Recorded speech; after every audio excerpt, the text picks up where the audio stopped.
Madame, Monsieur, bonsoir. Merci de nous rejoindre. À la une de l'actualité de ce 19h, le chef de l'État, Abdelkader Ben Salah, présente ses sincères condoléances à la famille de l'ancien président Jacques Chirac et au peuple français ami. L'Algérie, qui partage avec le peuple français ami les sentiments d'affection et de compassion, salue la mémoire d'un grand homme.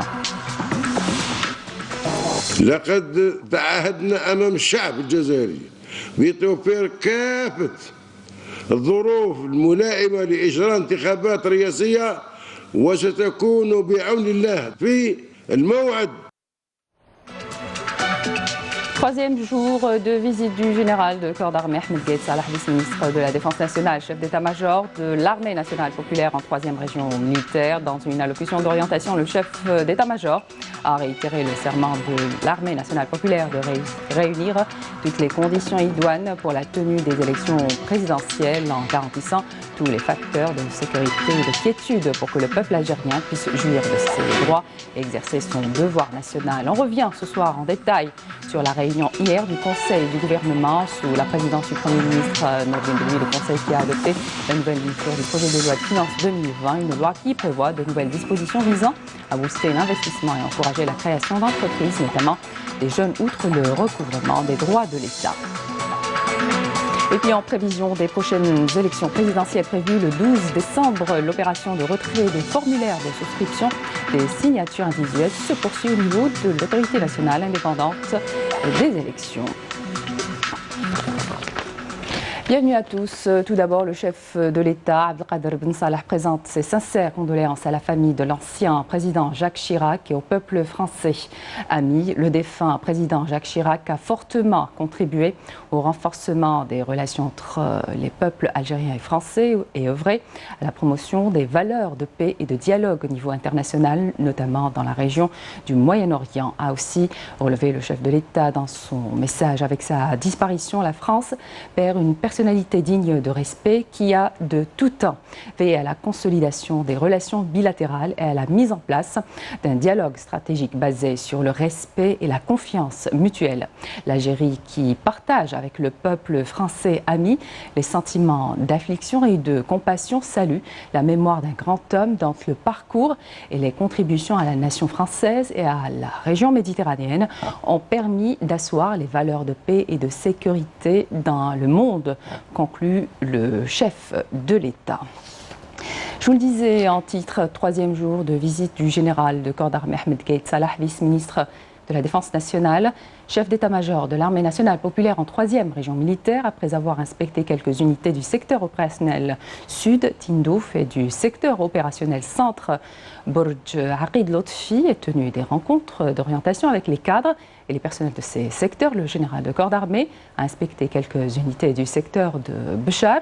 Dans une allocution d'orientation, le chef d'état-major a réitéré le serment de l'armée nationale populaire de réunir toutes les conditions idoines pour la tenue des élections présidentielles en garantissant tous les facteurs de réussite, de sécurité, de quiétude pour que le peuple algérien puisse jouir de ses droits et exercer son devoir national. Nazim Azeri.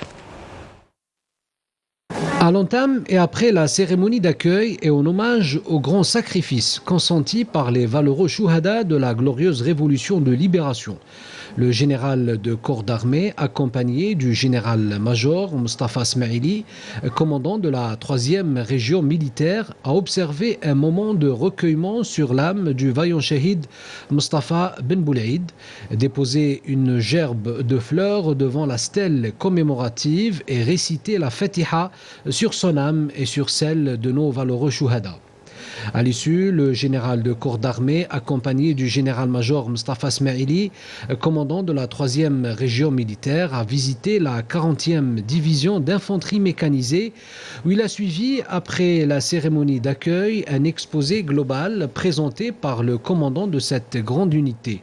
Le général de corps d'armée a tenu à rencontrer les cadres et les personnels de la division, où il a prononcé une allocution d'orientation diffusée via visioconférence à l'ensemble des unités de la région, dans laquelle il a affirmé que l'objectif majeur du contenu des discours qu'il veille à adresser à partir des différentes régions militaires aux enfants fidèles et loyaux de la patrie à travers tout le territoire national et de les accompagner et de les renseigner sur la base de données sur les actualités de la situation et sur les événements qui se produisent dans leur pays. L'objectif majeur de la teneur des discours que je veille à adresser à partir des différentes régions militaires aux fidèles enfants de ma patrie à travers tout le territoire national et de les accompagner et de les renseigner sur la base de données sur les actualités de la situation et sur les événements qui se produisent dans leur pays, de les informer des défis auxquels notre pays fait face et des efforts que l'armée nationale populaire fournit aux côtés de tous les fidèles enfants de notre patrie pour la sécurisation du présent de l'Algérie et de son avenir, et pour la stabilité du pays et sa prospérité, comme je veille toujours à ce que chaque discours soit en adéquation avec la circonstance et la situation que traverse le pays. Il est certain que les préparatifs en cours pour les élections présidentielles à venir, dont le rendez-vous, comme vous le savez tous, est fixé pour le 12 du mois de décembre prochain, ont été entamés effectivement sur le terrain en mettant à disposition toutes les conditions nécessaires et tous les facteurs en faveur de la réussite de ce scrutin décisif dans la vie de la nation, et ce, à travers l'adaptation de la loi organique des élections et sa modification pour répondre aux aspirations légitimes de notre digne peuple, ainsi que la création de l'autorité nationale indépendante des élections, qui est considérée comme un événement d'importance dans le processus de sortie de crise, puisque cette autorité a bénéficié de toutes les prérogatives qui lui permettent de prendre en charge exclusivement toutes les étapes du processus électoral. Un fait que vit notre pays pour la première fois et qui constitue un saut qualitatif dans les parcours d'édification de la nation, conférant davantage de crédibilité et de transparence à l'opération électorale. Je ne manquerai pas de saluer encore à cette occasion le sens de responsabilité et d'engagement loyal dont a fait preuve le panel de cette autorité de manière à faire de cette importante échéance électorale une étape primordiale que le peuple algérien attend avec enthousiasme. Ce rendez-vous historique sera une véritable fête pour l'Algérie et pour ses fidèles enfants, sur la voie constitutionnelle pour la sortie de crise. Le haut commandement de l'armée nationale populaire prendra dans les meilleurs délais toutes les mesures nécessaires qui permettront aux citoyens d'exercer leur droit électoral dans un climat de sérénité et de quiétude et dans les meilleures conditions sécuritaires.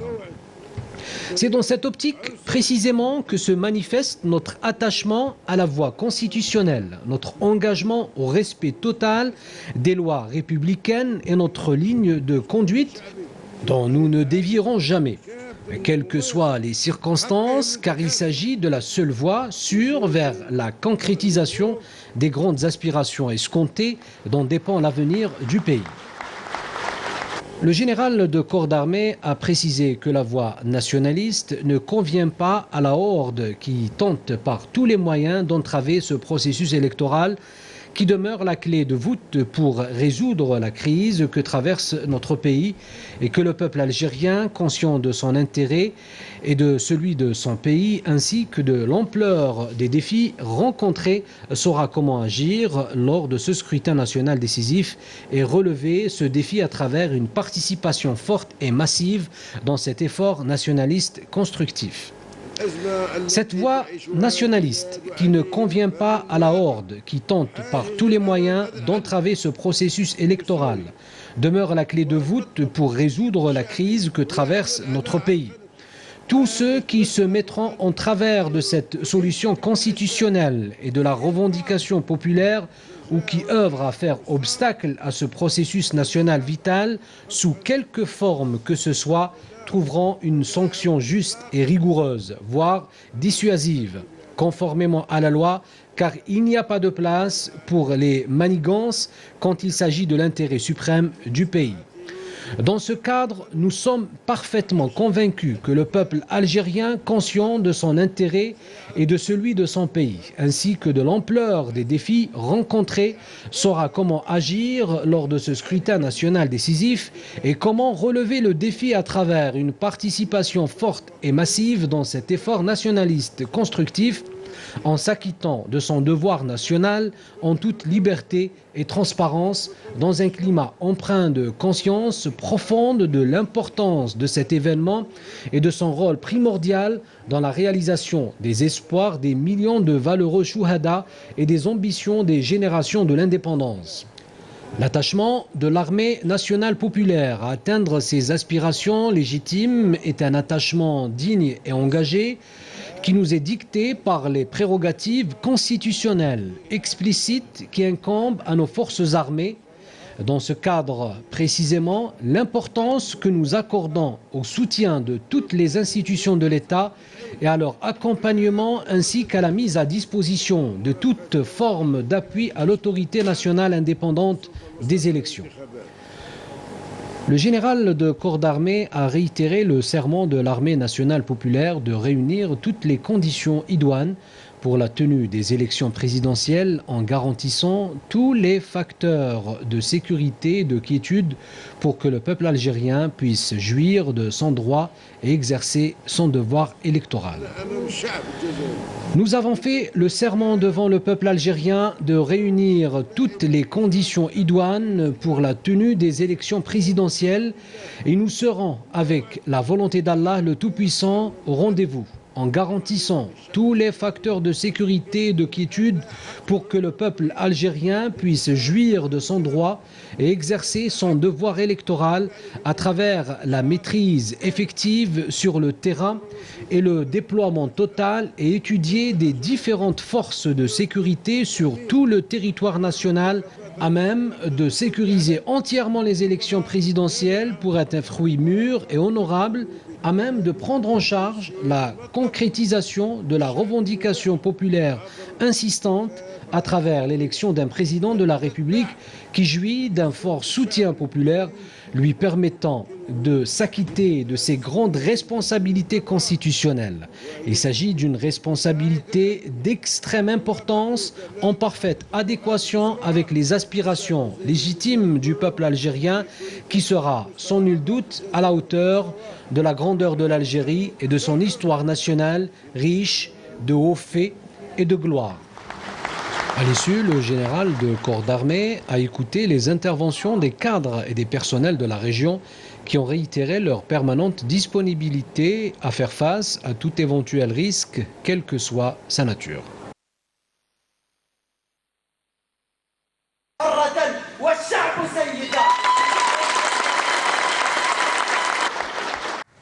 À l'issue, le général de corps d'armée a écouté les interventions des cadres et des personnels de la région qui ont réitéré leur permanente disponibilité à faire face à tout éventuel risque, quelle que soit sa nature, suite à quoi le général de corps d'armée a procédé à l'inauguration du centre régional des transmissions.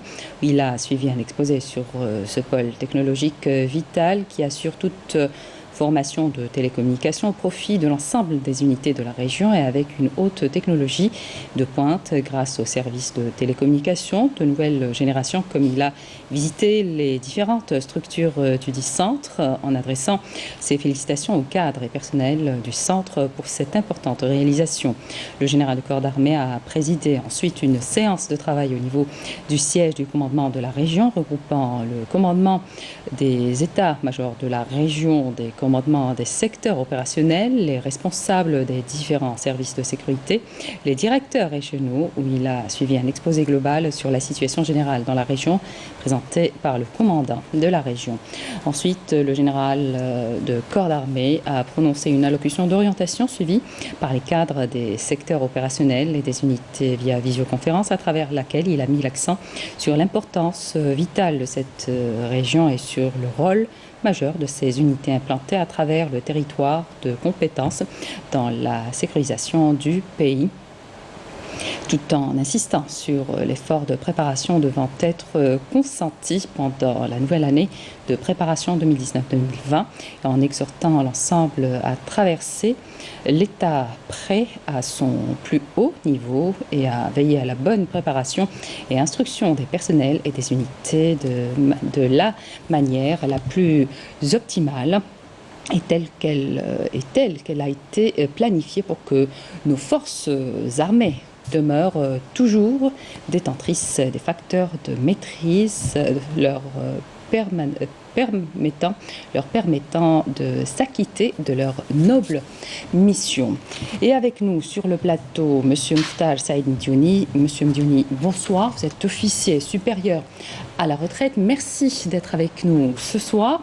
Dans ses discours, le chef d'état-major n'a de cesse de réitérer la confiance qu'il porte en le peuple algérien, aux enfants fidèles et loyaux de la patrie, conscients de leur intérêt, en mesure de relever le défi. Et justement, il fait un appel à une participation forte et massive aux élections présidentielles. Merci d'abord pour l'invitation, madame, et puis bonsoir à tous les téléspectateurs de Canal Algérie. Effectivement, donc là, on note la constance des discours de monsieur le général de corps d'armée, chef d'état-major de l'armée nationale populaire et vice-ministre de la Défense. C'est vrai que c'est pas uniquement dans la conjoncture actuelle, mais dans l'histoire, depuis l'indépendance, on a toujours eu cette communion entre l'armée et son peuple. Donc l'armée, elle a toujours eu confiance dans son peuple, comme le peuple a confiance dans son armée aussi. Donc c'est vrai que les sorties de crise qu'on a traversées, que l'Algérie a traversées, elles ne se sont pas faites comme ça, elles se sont faites toujours avec le binôme armée et son peuple. Et aujourd'hui, l'armée, elle a une grande confiance dans la mobilisation de ce peuple pour une sortie de crise sécurisée qui sera la tenue des élections présidentielles.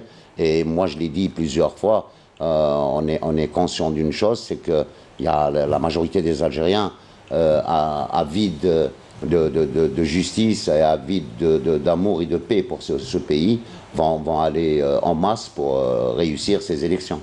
Alors, le général de corps d'armée a réitéré dans son discours le serment de l'armée nationale populaire de réunir toutes les conditions pour la tenue des élections présidentielles. C'est une garantie de transparence. Effectivement, parce que depuis le 22 février, l'un des premiers discours du chef d'état-major, le général de corps d'armée, il a d'abord promis à ce peuple de l'accompagner dans ses revendications depuis le 22 février, chose qui a été des promesses qui ont été tenues par l'armée. Et d'ailleurs, dans l'un de ses discours, je crois qu'aujourd'hui le peuple arrive à faire la différence entre ses amis et ses ennemis. L'armée nationale populaire, par ses pratiques, par sa constance, a démontré qu'elle était la garante de la sécurité de ce peuple et qu'elle l'accompagnera dans ses démarches pour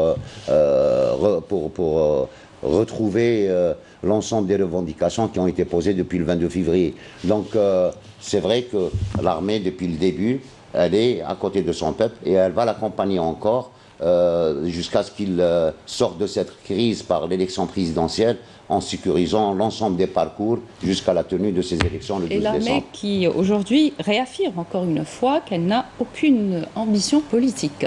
Ben oui, effectivement, parce que vous savez, il y a d'ailleurs dans un de ses discours hier, quand il a parlé que il y a beaucoup de slogans qui sont portés par les manifestations du vendredi. Moi, je n'arrive même pas à parler de Hirak, parce que pour moi, le Hirak, c'était celui du début, du 22 février. Parce qu'après, quand toutes les choses ont été accordées à ce Hirak, à savoir, on a revu la loi électorale, on a mis une commission indépendante. Donc tout ça, c'est des réponses aux revendications du Hirak. Et à partir de là, il y a des slogans qui sont portés contre l'armée, il y a des slogans qui sont portés contre l'état-major de l'armée nationale populaire, alors que ce peuple doit être fier aujourd'hui, moi je le dis sur ce plateau, d'avoir une armée, un commandement comme le nôtre. C'est pas dans tous les pays que c'est comme ça. Et c'est vrai que finalement, aller vers les élections, ça ne se fera pas sans cette garantie que peut donner l'armée à son peuple pour aller voter en toute sécurité. Et l'armée, depuis le départ, n'a aucune ambition politique, ni pour elle, ni pour son état-major. Donc, qu'on soit clair, ça fait 30, je sais pas, on a dépassé les 30 discours. Dans tous les discours, il y a un serment qui a été fait à ce peuple que l'armée n'a plus aucun rôle à jouer dans la politique. L'armée, elle s'occupe de ses tâches constitutionnelle pour défendre, pour la preuve. On regarde aujourd'hui, malgré cette crise qui perdure, malgré la préparation du chantier des élections qui est énorme pour le sécuriser, l'armée a continué à se développer et on voit ce centre de télécommunication en 3e région. Donc il y a un travail qui est continu dans la promotion du savoir dans l'armée nationale populaire pour mieux répondre à la sécurisation de ce pays et de ce peuple. Monsieur Mokhtar Saïd Ndiouni, je rappelle que vous êtes officier supérieur à la retraite. Merci d'avoir été parmi nous ce soir. Je vous remercie, madame. La sortie de crise est au cœur justement des préoccupations de nos concitoyens qui n'en voient qu'une seule issue possible, l'élection présidentielle à venir. On les écoute. ماناش ضد الحوار، ماناش ضد الانتخابات، احنا au contraire on a besoin. احنا رانا روتار في الانتخابات ورانا روتار على الرئيس ورانا روتار على لي زولي، رانا روتار باش تطور بلادنا، باش يترفع الاقتصاد، باش القدره الشرائيه، باش نكونوا عايشين مليح في بلادنا ولا اخره. المؤسسه العسكريه كانت عندها دور كبير في انه حمايه الشعب الجزائري، حمتنا من انه تكون حرب اهليه، حمتنا من انه يكون ضحايا، يعني من انه يسيل الدم في الجزائر مره اخرى. انا سوي بور، انا نفوتي ان شاء الله، خاطر كون ما نفوتيش نخلي الفراغ هذا لوحده اخرين اللي راهم يحوسوا يخلطوا، حنا نحوسوا البلاد، نحوسوا وطننا يطلع، والجيش جو لو سالو، خاطر كون ما الجيش ما نوصلش حنا هو اللي حمانا المكاسب تاعنا، حما الحراك، حما المكتسبات. الان لازم الانتخابات، لازم الشعبي البسيط، انا كشعبي بسيط الانسان يمحي كاع كل السلبيات ويروح للانتخابات، لأن ما فيش حل آخر. ننتخبوا أولادنا ودولتنا ولشعبنا والحفاظ عليها والرفع من مستواها ومصالحها، وما نبغوا لي يمسنا من مسيرة دولتنا. نطلب من الأمة قاعد تنتخب إن شاء الله على الرئيس الجديد. فهمتي؟ ماما قاعد الشعب لنا كيف خاوة قاع. أصل لهنا ننتخبوا يا خيتي. أصل لهنا ننتخبوا، ما ننتخبوا. انتخبوا بقى. وش تشوفوا الانتخاب؟ نشوفوا الانتخابات وننتخبوا اللي كامل صالح للشعب، نحن اللي ننتخبوا. الدولة ما عندها رئيس، ما لها ما هي دولة، خاصنا رئيس. Adoption hier lors du Conseil des ministres du projet de loi de finances 2020, une loi qui prévoit de nouvelles dispositions visant à booster l'investissement et à encourager la création d'entreprises, notamment des jeunes, outre le recouvrement des droits de l'État. Plus de détails avec Amel Barba. La nouvelle mouture du projet de loi de finances 2020 prévoit de nouvelles dispositions visant à booster l'investissement et encourager la création d'entreprises, notamment des jeunes, outre le recouvrement des droits de l'État. L'impératif, retour à un processus budgétaire marqué par la rigueur dans le cadre d'une approche globale consacrant la rationalisation et l'assainissement des ressources financières, a été mise en évidence. Ceci en veillant à maintenir un taux de croissance préservant l'activité économique et les postes d'emploi. Le taux de croissance économique devra ainsi s'établir à près de 1,8% du PIB au titre de l'exercice 2020. Le caractère social de l'État est quant à lui consacré et consolidé par la nouvelle mouture du PLF 2020. Toutes les formes de subventions publiques de l'État destinées aux différentes catégories sociales ont été maintenues en vue de protéger le pouvoir d'achat. Le gouvernement prévoit des budgets de fonctionnement et d'équipement au titre de l'exercice 2020 de l'ordre de 7 773 milliards de dinars, avec un budget de fonctionnement s'élevant à 4 893 milliards de dinars.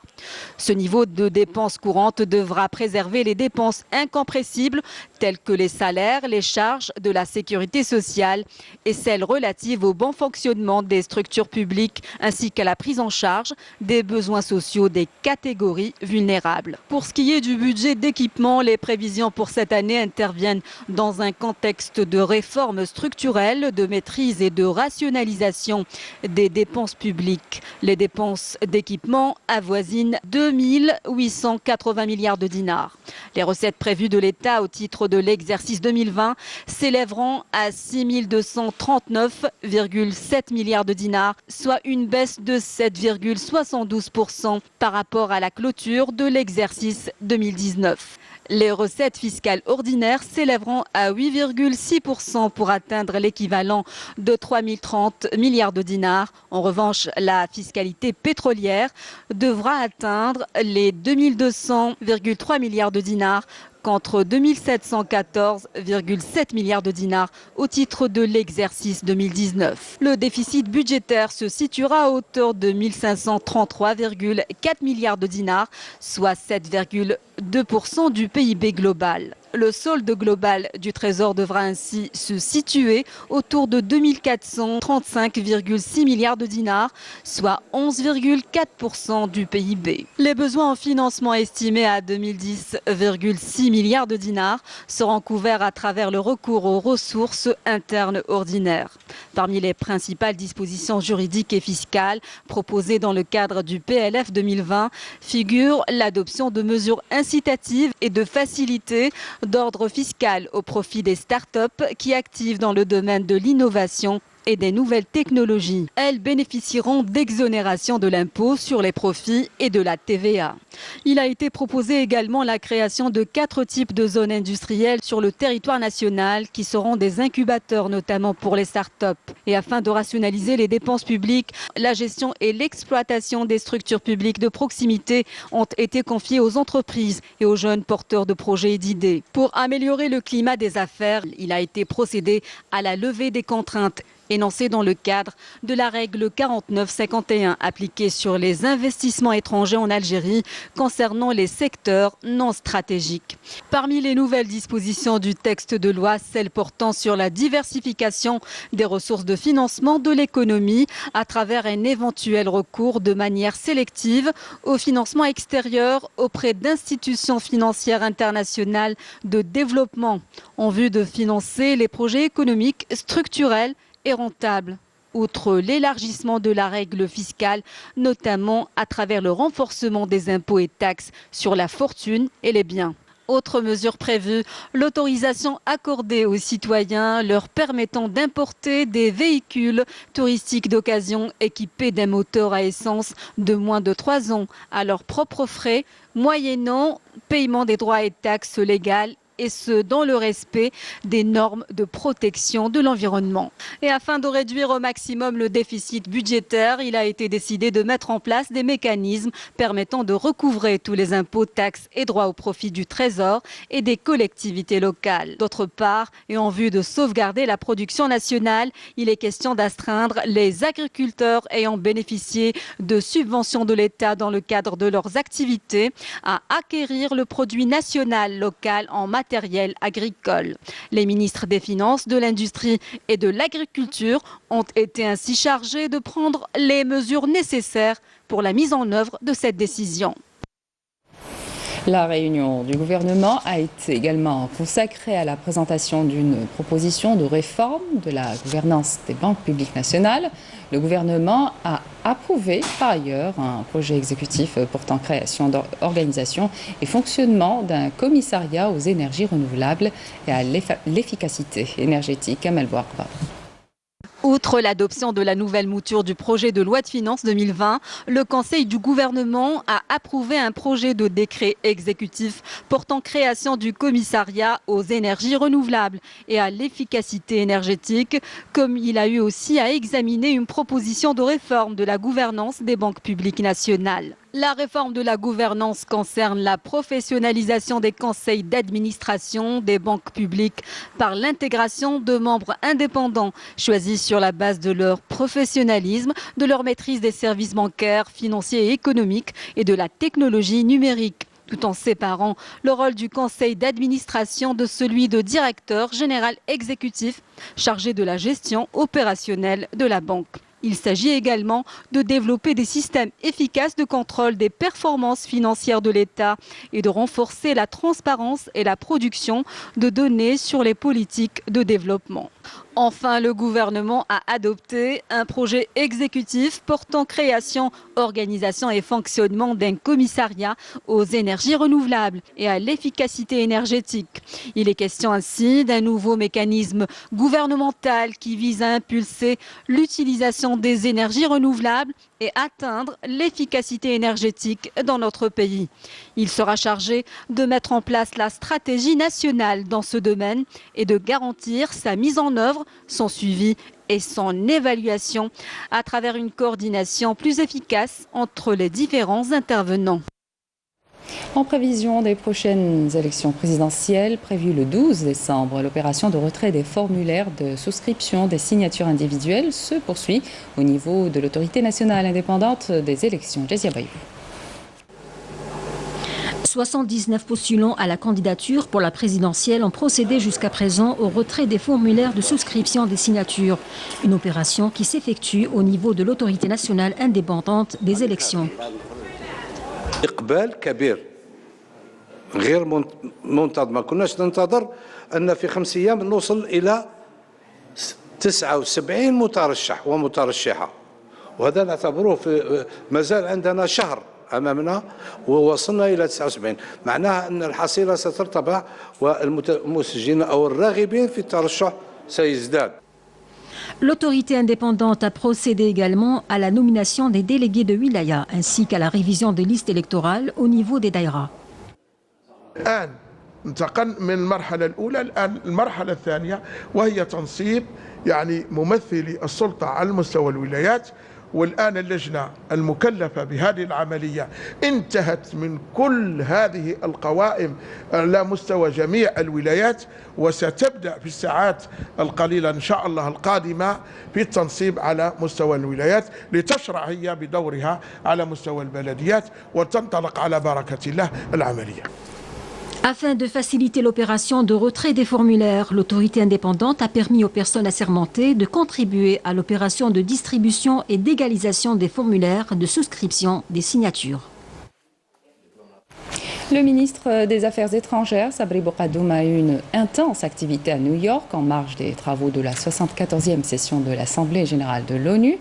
Bokadoum s'est entretenu hier à New York avec son homologue russe, Sergei Lavrov. L'entretien a permis aux deux ministres de passer en revue les questions inhérentes à la coopération bilatérale qu'ils sont convenus à ce titre d'œuvrer de concert pour les développer et les promouvoir davantage, de même qu'ils se sont félicités de la qualité et de la régularité du dialogue et de la concertation de haut niveau qui ont toujours marqué les relations entre les deux pays. Bokadoum et Lavrov ont également échangé sur les questions internationales d'intérêt commun, notamment les crises que connaît la région du Sahel et sur la nécessité d'adopter des approches pertinentes en vue de leur résolution.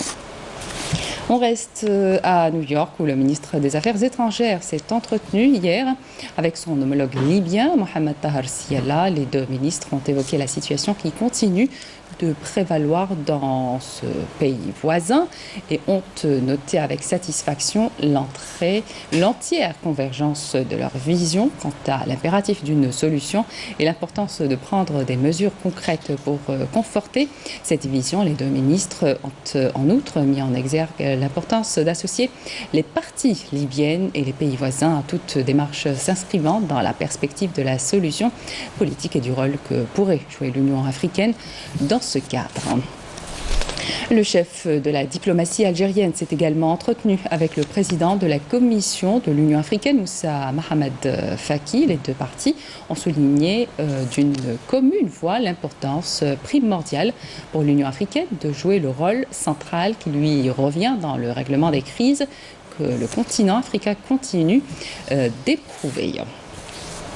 Sabri Bokadoum a co-présidé au nom de l'Algérie la 5e réunion de haut niveau sur le Mali et le Sahel à l'initiative du secrétaire général des Nations Unies. Dans le discours qu'il a prononcé lors de la séance d'ouverture, le chef de la diplomatie algérienne a souligné la détermination de l'Algérie à poursuivre son engagement dans le cadre du suivi de la mise en œuvre de l'accord de paix et de réconciliation issu du processus d'Alger. Bokadoum a également co-présidé avec son homologue allemand Heiko Maas la 11e conférence visant à promouvoir et à faciliter l'entrée en vigueur du traité d'interdiction complète des essais nucléaires.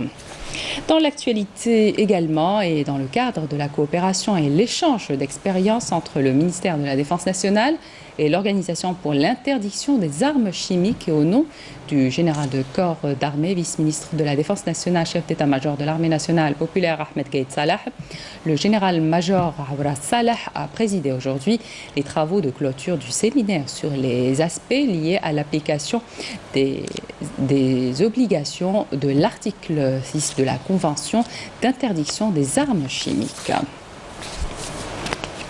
Au plan sécuritaire, un détachement de l'armée nationale populaire a arrêté hier à Chlef 2 éléments de soutien au groupe terroriste. Par ailleurs, un détachement de l'ANP en coordination avec des éléments de la gendarmerie nationale a intercepté à Biskra et Sétif 2 individus et saisi 2 camions chargés de 68 quintaux de tabac, tandis que 2 narcotrafiquants en possession de 4260 kg de kif traités ont été appréhendés. À Oran, à Borj Badi Mokhtar, un détachement de l'ANP a saisi 6 groupes électrogènes et 4 marteaux-piqueurs, alors que des éléments de la gendarmerie nationale ont arrêté à Tindouf de contrebandiers et saisi un camion chargé de 1000 unités de produits pharmaceutiques. Par ailleurs, des gardes-côtes ont réussi à secourir 14 personnes qui ont failli se noyer à 15 miles marins au nord-ouest de Cap Carbon à Oran, deuxième région militaire, tandis que d'autres unités des gardes-côtes ont déjoué à Chlef et Ain Mouchent des tentatives d'émigration clandestine de 33 personnes qui étaient à bord d'embarcations de construction artisanale. Aussi, 35 immigrants clandestins de différentes nationalités ont été interceptés à Gardaya et Nam. La Moudjahida Tassadit Ait Saïd est décédée hier mercredi à l'âge de 83 ans, née le 25 juillet 1936 au village Ait Yahi, wilaya de Tizi Ouzou. Tassadit Ait Saïd, veuve du Moudjahid feu Ammar Ouamran, commandant de la wilaya 4 historique de 1955 à 1957, a répondu à l'appel de la patrie et rejoint les rangs de l'armée de libération nationale en 1956 au grade de Djoundi à la base est de la wilaya historique pour poursuivre la lutte jusqu'à l'indépendance du pays en 1962. En cette douloureuse épreuve, le ministre des Moudjahidines, Taïb Zitouni, a adressé un message de condoléances à la famille de la défunte et à ses compagnons d'armes dans lequel il a cité les hauts faits de la défunte et a rappelé ses nobles positions. Voilà qui termine cette édition. Merci de votre attention. Voici le rappel des titres. Le chef de l'État, Abdelkader Ben Salah, présente ses sincères condoléances à la famille de l'ancien président Jacques Chirac et au peuple français ami l'Algérie qui partage avec le peuple français ami des sentiments d'affliction et de compassion. Salue la mémoire d'un grand homme. لقد تعهدنا أمام الشعب الجزائري بتوفير كافة الظروف الملائمة لإجراء انتخابات رئاسية وستكون بعون الله في الموعد. Troisième jour de visite du général de corps d'armée Ahmed Gaïd Salah, vice-ministre de la Défense nationale, chef d'état-major de l'armée nationale populaire en 3e région militaire. Dans une allocution d'orientation, le chef d'état-major a réitéré le serment de l'armée nationale populaire de réunir toutes les conditions idoines pour la tenue des élections présidentielles en garantissant tous les facteurs de réussite, de sécurité et de quiétude pour que le peuple algérien puisse jouir de ses droits et exercer son devoir national. On est revenu ce soir en détail sur la réunion hier du Conseil du gouvernement sous la présidence du Premier ministre Nordin Bedoui, le Conseil qui a adopté la nouvelle mouture du projet de loi de finances 2020, une loi qui prévoit de nouvelles dispositions visant à booster l'investissement et à encourager la création d'entreprises, notamment des jeunes, outre le recouvrement des droits de l'État. En prévision des prochaines élections présidentielles prévues le 12 décembre, l'opération de retrait des formulaires de souscription des signatures individuelles se poursuit au niveau de l'autorité nationale indépendante des élections. C'est la fin de cette édition. Merci de votre attention. Excellente suite de programme sur Canal Algérie.